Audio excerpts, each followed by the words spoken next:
শহরের যে কোনো একটা আসনের একজন নারী তিনার শ্বশুর এবার নির্বাচনে প্রতিদ্বন্দ্বিতা করছেন। তো তিনি তার কিছু নেতা কর্মীদেরকে নিয়ে তাদের এক অফিসের ভেতরে, অফিসে না, তার এক বাসায় তারা এক মিটিং করছে। তো সেই মিটিং এর ভেতরে এটা কিছু ভিডিও ফুটেজও আমার কাছে এসছে। তো ভিডিও ফুটেজটা সব শেষ দিতে না করেছেন কারণ হলো ওইখানে খুব স্বল্প সংখ্যক মানুষ ছিল, আর রুমে সিসি ক্যামেরা ছিল, তারা খুঁজে বের করে ফেলতে পারে যে কোন ভিডিওটা আমার কাছে এসছে। তো ভিডিওটা দিচ্ছি না। দেখ, এরকম মনে হয় আপনাদের এলাকাতেও হয়তো অনেকের এরকম কর্মশালা চালু হয়েছে। আমরা গেল 2 মাসের ভেতরে যদি নাকি বিএনপির কিছু লোকজনের আঞ্চলিক উঠান বৈঠক, নিজস্ব ঘরোয়া মিটিং, এমনকি জনসভার ভেতরে আমরা বক্তব্য দিতে শুনেছি যে এই নির্বাচনে ধানের শীষের বাইরে যদি কেউ যায় তাহলে তারা এই করবে সেই করবে, সরাসরি হুমকি দিয়ে করা হয়েছে। আবার হিন্দু ভোটারদের বাড়িতে গিয়ে আপনার দেখলাম তাদেরকে হুমকি দেওয়া হচ্ছে যে তোরা তো আওয়ামী লীগ করতেই, তোরা ভোট কেন্দ্রে যাওয়ার দরকার নেই, আর ভোট কেন্দ্রে গেলেই সামনে এসে তারপরে দিতে হবে, ভোট দেওয়া লাগবে, সিল মারা লাগবে, এরকম নানান ধরনের হুমকি টমকি দিচ্ছে। আওয়ামী লীগের লোকজনকেও এরকম হুমকি ধমকি দিচ্ছেন।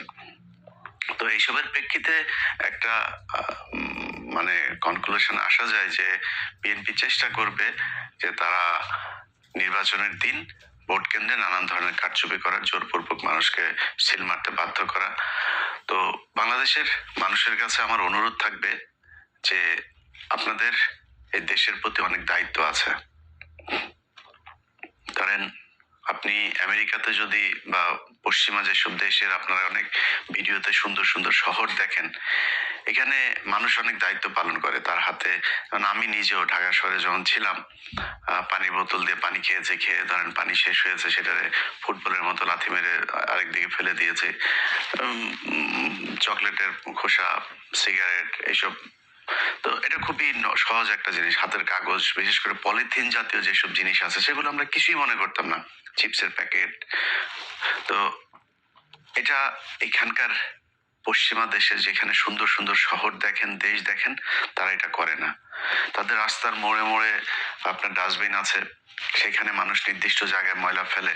মানুষ ইচ্ছা করেও মানে এই আশেপাশে মন চাইলেই কোনো জায়গায় আপনার কাগজ ফেলে দিল, পলিথিন ফেলে দিল, পানির বোতল ফেললো, এটা তারা কখনোই করে না। এবং এটা যদি কেউ করেও সেটা তার দিকে এমন ভাবে তাকানো হয় যে এটা খুব মানে চিড়িয়াখানার একটা বাঁদর, তার দিকে মানুষ তাকিয়ে আছে। সো আপনাদের অনেক দায়িত্ব আছে। আপনার এই দেশ যদি আপনার এই যে বর্ষার সময় পানি বন্দি হয়, আপনার নিজের ফেলা কাগজ, আপনার নিজের ফেলা পলিথিন, আপনার নিজের ফেলা চিপসের প্যাকেট, বোতল, এগুলো গিয়ে তারপরে ম্যানহোলের ঢাকনা বন্ধ হয়, তারপরে পাইপ বন্ধ হয়ে সেখানে আপনার পানি আটকায়। সো এগুলো আপনাদের নিজেদের কিছু কাজ করতে হবে। এইবার বাংলাদেশের একটা বিশেষ পরিস্থিতিতে এই নির্বাচনটা হচ্ছে। আপনারা যারা ভোটার আছেন তাদের সবাইকে ভোট দিতে যেতে হবে। অনেক কাজ থাকলেও আপনার কেউ যদি মনে করেন না আমি না গেলে সমস্যা কি, আরেকজন যাবে, আরেকজনও তো সেটা মনে করতে পারে যে সে না গেলে সমস্যা কি, আরেকজন যেতে পারে। সো এই জিনিসটা আপনারা করবেন না, সবাই ভোট দিতে যাবেন। এবং ভোট দিতে গিয়ে সেখানে যদি নাকি আপনাকে জোরপূর্বক কোনো কথাবার্তা কেউ যদি বলে, কোনো কিছু করাতে চায়, আশপাশে সাংবাদিক থাকবে, মিডিয়া কর্মী থাকবে, আপনার নিজের ফোন আছে, আপনি নিজের ফোনটা তাকে ধরবেন। আপনাদের প্রতিটি মানুষকে এক একজন সাংবাদিকের ভূমিকা পালন করতে হবে। যে এখানে কেউ আপনাকে ডেকে এনে তারপরে বললো এই যে আপনার ভোটার আইডি কার্ড দেন, আপনার দেন, আপনার নাম্বার নিয়ে গেল, বা আপনার বললো যে আমার সামনে ভোট দাও বা এই মার্কায় ভোট দাও। কোনো দলকে, আমি কোনো বিশেষ দলের পক্ষে বলছি না, কোনো দলকে, কোনো দলের প্রার্থী, সেটা জামাতের কোনো প্রার্থীও যদি হয় তাকে ধরবেন, তাকে ধরে সেগুলি করবেন। আচ্ছা, নির্বাচনের দিন আমার যেই ইমেলটা আপনাদের কাছে আছে 15 minutes BD, আমি স্পেলিং করি আপনার 15minutesbd@gmail.com, 15minutesbd.com, এখানে আপনারা গুরুত্বপূর্ণ ভিডিও নির্বাচনের দিন পাঠাতে পারবেন। আপনাদের পাঠানো ভিডিওগুলো আমরা প্রচার করব। সো সবাই ওই দিন নিজেদের চোখ কান খোলা রাখবেন, নিজের ফোনটা হাতে রাখবেন, কোনো কিছু ঘটলেই সেগুলো ভিডিও ধারণ করবেন। যে কোনো অনিয়ম, কারচুপি যে দলই করতে চাক সেটা আপনারা আমাদেরকে পাঠাবেন।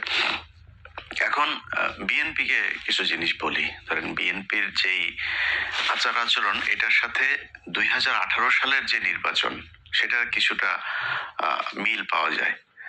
2018 সালের নির্বাচনে এই যে আজকের চান্দা আব্বাস যিনি বিশাল ক্ষমতার অধিকারী, এখন নিজের বিরাট ভাবসাব মাস্তানি করে, এই যে সেখানে এমপি প্রার্থী নাসিরউদ্দিন পাটোয়ারি, সহজ সরল একটা মানুষ, এর উপরে ডিম মারে, এর এখানে মারধর করে, ওইখানে ধাক্কাধাক্কি করে, নানান ধরনের সমস্যা তৈরি করছে তার প্রচারণায়। তো এই চান্দা আব্বাস নিজেরা এখন বিশাল ক্ষমতাশালী মনে করছে, অথচ এই চান্দা আব্বাসকে 2018 সালে বউ শুদ্ধ দৌড়ায় নাই, আওয়ামী লীগের ন্যাংটা পোলাপান এরা দৌড়ায় নাই এই বউ শুদ্ধ দুইটারে। যদিও সেই নির্বাচনে মির্জা আব্বাস এই আওয়ামী লীগের সাথে আতাত করেই তিনি হ্যাডম দেখিয়েছিলেন, কি হবে, কতটুকু যাবে, কতটুকু গেলে কি হবে, এগুলো সবকিছু তাদের পাতানো। কারণ কোনো এমপি মন্ত্রী কেউ বের হইতে পারে নাই বিএনপি, শুধু মির্জা আব্বাস আর চান্দা আব্বাসের বউ, ওনারা বের হতে পেরেছেন। সো আমরা এগুলি বুঝি। উনি পুরো আওয়ামী লীগের সময় ওনার ঢাকা ব্যাংকের পুরো প্রফিট নিয়ে তারপরে বাজার করেছেন। তো তিনি যে নির্বাচনে গিয়েছেন আর আওয়ামী লীগ তাকে এমনিতেই তিনি এইভাবে সাহস দেখিয়ে তারপর গিয়েছেন, এটা না। এরপরে কত কান্নাকাটি মিডিয়াতে, এগুলো আপনারা মির্জা আব্বাসে দেখেছেন। আজকে তাদের বিশাল ক্ষমতা। তো এই যে ক্ষমতাগুলো দেখাচ্ছে, 2018 সালে আওয়ামী লীগ ঠিক একই ধরনের ক্ষমতা দেখিয়েছে, কিন্তু সেই আওয়ামী লীগ যে ক্ষমতাটা দেখিয়েছিল সেটার সাথে এইবারের পরিস্থিতির বিস্তর ফারাক। আপনি আওয়ামী লীগ যা করেছিল সেটা বিএনপির পক্ষে বা জামাতের পক্ষে করা সম্ভব না। কেন সম্ভব না সেটা বলি। ধরেন 2018 সালে বিএনপির যে প্রার্থীরা ছিল তাদের নির্বাচনে নিয়ে আসা হয়েছিল মূলত পার্টিসিপেটরি একটা ইলেকশন হবে, ইনক্লুসিভ একটা ইলেকশন হচ্ছে, এটা ইন্টারন্যাশনাল মিডিয়াকে দেখানোর জন্য, যারা নির্বাচন অবজারভার যারা আছে তাদেরকে দেখানোর জন্য, তারপরে বিভিন্ন সংস্থাকে দেখানোর জন্য যে এই যে দেখো সবাই নির্বাচনে অংশ নিয়েছে। এবং তাদের সাথে একটা একরকমের এই যে মির্জা ফখরুল, তারপরে এই যে ডক্টর কামাল, 73-এর চোরাই এমপি, তারপরে হইল গিয়া এই যে গামছা ডাকাত, ওই যে কাদের সিদ্দিকী, তো এই কাদের সিদ্দিকী টিদ্দিকী এগুলো সব মিলে আওয়ামী লীগের সাথে একটা কনস্পিরেসি করে তারপর বিএনপি কে নির্বাচনে নিয়ে গেল। সেই নির্বাচনের ফলাফল কি ঘটেছিল, সেই আলোচনার নামে, সংলাপের নামে শেখ হাসিনা কি নাটক করেছিল আপনাদের সব মনে আছে। তাদের সবার স্বপ্ন ছিল যে নির্বাচনের দিন সব মানুষ নেমে আসবে, এসে তারপর একটা কিছু করবে। বিএনপির এমপিরা, বিএনপির মনোনয়ন প্রার্থী যারা প্রার্থী ছিল, সেই প্রার্থীরা জামাত ইসলামকে বলেছিল যে তাদের নিবে না, চেতনা, সেই চেতনা দেখাইতে যায় এই যে গামছা কাদের আর হইল গিয়া কামাল চোরা, এদের সাথে মিলে তারপর চেতনা দেখাইতে গিয়া জামাত ইসলামকে বাদ দিয়ে দিল। জামাত ইসলামকে বাদ দেওয়ার পরে সেই নির্বাচনে দাঁড়াইতেই পারে নাই। মানে গণফোরাম এই কামাল চোরার আর ওই গামছা কাদেরের দলে এদের পরিবারের মানুষ ছাড়া তো আর কেউ নাই।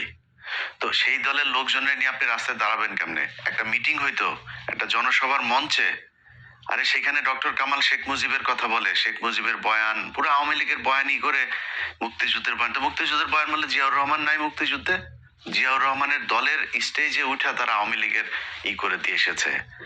এই হলো বিএনপির সেই সময়ের বুদ্ধি এবং বিএনপির সাহস, এটা করে নির্বাচনে গেল। তো আওয়ামী লীগ যে কারণে তাদের এই দৌড়ানিটা দিতে পেরেছে সেটা হলো বিএনপির লোকজন তখন সবাই এক একজনের নামে 200-400 করে মামলা ঘাড়ে। তো তাদেরকে ওই ইয়েতে গেলে এসপিরা বলে দিত যে স্যার এই ইয়েতে এসেন না, এলাকায় এসেন না, আসলে কিন্তু গ্রেপ্তার করা হবে, আমার উপর থেকে নির্দেশনা আছে, আসলেই গ্রেপ্তার করা হবে। তো এমপিরা কেউ যাইতো না। অনেক এমপির সাথে কথা হইতো। এই যে আজকের ধরেন এই যে দুলু ভাই নিজেও এইটার ভিকটিম। বহু মানুষ এই যে আজকে ইস্যু করে দেশ ভাষায় ফেলার আমাদের চুয়াডাঙ্গার দুদু ভাই, তারপরে আরো লোকজন আছে, যাই হোক, তো কেউ যাইতে পারে নাই, সবার অবস্থা একই ছিল। এখন ওই সময়ের পুলিশ আপনারে মামলার জন্য খুঁজছে। ওই সময় আওয়ামী লীগ ভয়ঙ্কর রূপে, আপনি জানেন যে আগে কি ছিল, পরেও আওয়ামী লীগে আসবে, মানে ক্ষীণ একটা আশা নিয়ে নির্বাচনে গিয়েছিল, যে কারণে আওয়ামী লীগ যে আবার আসবে, এবং আওয়ামী লীগের লোকজনও থ্রেট করছে যে নির্বাচনের পরে কিন্তু তোরে দেখাবো, কেলাবো ইচ্ছা মতো। তো এই ভয়ে তারা তো আর বের হইতে পারে নাই। এখন এবারের প্রেক্ষাপটটা আপনাদেরকে বলি। এবারের প্রেক্ষাপট হচ্ছে জামাত ইসলামের কারো নামে মামলা নাই, শেখ হাসিনা ক্ষমতায় নাই, তারপরে আপনার এলাকার যে প্রশাসন, সেই প্রশাসন আপনারা কোনো চাপ দেয় না যে স্যার এলাকায় থাকা যাবে না, এলাকা থেকে বের হয়ে যান, সেই চাপও নাই। সেনাবাহিনীর গুটি কয়েক তারা খুবই কোণঠাসা একটা পক্ষ ডিজিএফআই, তারা চাচ্ছে যে নির্বাচনে একটা কারচুপি করানোর জন্য, কিন্তু একদম মূল সেনাবাহিনীর যারা আছে, বিশেষ করে মধ্যম সারির অফিসার থেকে নিচের সৈনিক যারা আছেন, এদেরকে দিয়ে আকাম কুকাম আর করানো যাবে না। আমার বিশ্বাস এখন পর্যন্ত সোফার, আমি সেনাবাহিনীকে নিয়ে নির্বাচনের পরে হয়তো একটা ভিডিও করব, এখনই কোনো মন্তব্য করছে না, তবে সোফার এখন পর্যন্ত সেনাবাহিনীর আচার আচরণ যা আছে ভালোই মনে হচ্ছে। তো এই সেনাবাহিনী যদি চায়ও, মনে করেন সেনাবাহিনী 2018-24 মতো আওয়ামী লীগকে যেভাবে পাহারা দিয়েছে সেভাবে আপনাদেরকে পাহারা দিয়ে একটা নির্বাচন করাই দিবে, এটা এবার আর সম্ভব না। ওই জায়গায় সেনাবাহিনী যাইতে পারবে না, যাইতে দেওয়া হবে না সেনাবাহিনীকে। সো সেনাবাহিনী এই যেই অবস্থানে আছে, এই অবস্থানে থাকলে, পুলিশ যে অবস্থানে আছে সেই অবস্থানে থাকলে মানে থাকতে হবে। এরপরে আপনার এলাকার লোকজন নিয়ে আপনি মারামারি করতুক জামাত ইসলামের সাথে করতে পারবেন, বা জামাত ইসলাম চাইলে বিএনপির সাথে মারামারি করতুক করতে পারবে। তো হুমকিটা যেহেতু বিএনপির দিক থেকে এসছে, সেই কারণে আমি জামাতকেই এখানে দ্বিতীয় পক্ষ হিসাবে নিচ্ছি। বিএনপিকে মাথায় রাখতে হবে সম্ভবত 21 না 22 সালে বোধহয়, না সরি 23 সালে বোধহয়, ওই যে ঢাকাতে আপনার হইলো একটা জনসভা হইলো বিএনপির 10 ডিসেম্বরের যে জনসভা, সেই জনসভাতে বিএনপিরে নিয়া কিভাবে হাসিনা ফুটবলটা খেললো, এই যে হারুন, তারপরে বিপ্লব, এরা এইখানে দিবে না ওইখানে দিবে, শেষে নিয়ে গরুর হাটে দিয়েছে, মনে আছে আপনাদের? ডিসেম্বরের 10 তারিখে নিয়ে আপনার গরুর হাটে নিয়ে এরপরে তাদেরকে সেই মিটিং করাইলো। একটা ককটেল মারার পরে মির্জা ফখরুল আপনার না দিয়া, ঘোষণা না দিয়া স্টেজ থেকে নেমে দৌড় দিয়েছিল, আবার দৌড় দিয়ে এসে তারপরে আবার আগামীকাল পরশুদিন আবার ফের হরতাল হবে, অবরোধ হবে, কি ছিল কর্মসূচি দিয়ে দৌড়, একটাও দাঁড়ায় নাই। না দাঁড়ায় তো লাভ হয় নাই, সবার নামে কিন্তু মামলা ঠিকই হয়েছে। নিজেরা যায় এই রাজারবাগ পুলিশ লাইন হাসপাতালে গিয়ে ভর্তি হয়েছে, পুলিশ ভর্তি হয়ে সেগুলো নিয়েও মামলা হয়েছে। রাজারবাগ থেকে আপনার এই আওয়ামী লীগের লোকজনের দিয়ে গোয়েন্দা সংস্থা বিচারপতির ইয়েতে হামলা করলো, সেটারই নিয়েও মামলা। সো এই যে মামলাগুলো খেয়েছেন, মামলা কিন্তু খেতে হয়েছে, কিন্তু কি হয়েছে, দৌড়ে তারপরে পালাইলেন, কিছু না করেই মামলা খেলেন। একটা ককটেল, তাও বহু দূরে, মঞ্চের থেকে বহু দূরে এক ককটেল ফোটার পরে সব জামা কাপড় জাঙ্গা টাঙ্গা খুলে দৌড়, এটা কিন্তু বিএনপি। এত ভাব মারার কিছু নাই, একটা বালুর ট্রাক সরাইতে পারেন নাই। খালেদা জিয়া যেদিন জেলে যায় সেই দিন 5 জন মানুষ রাস্তায় নামতে পারেন নাই।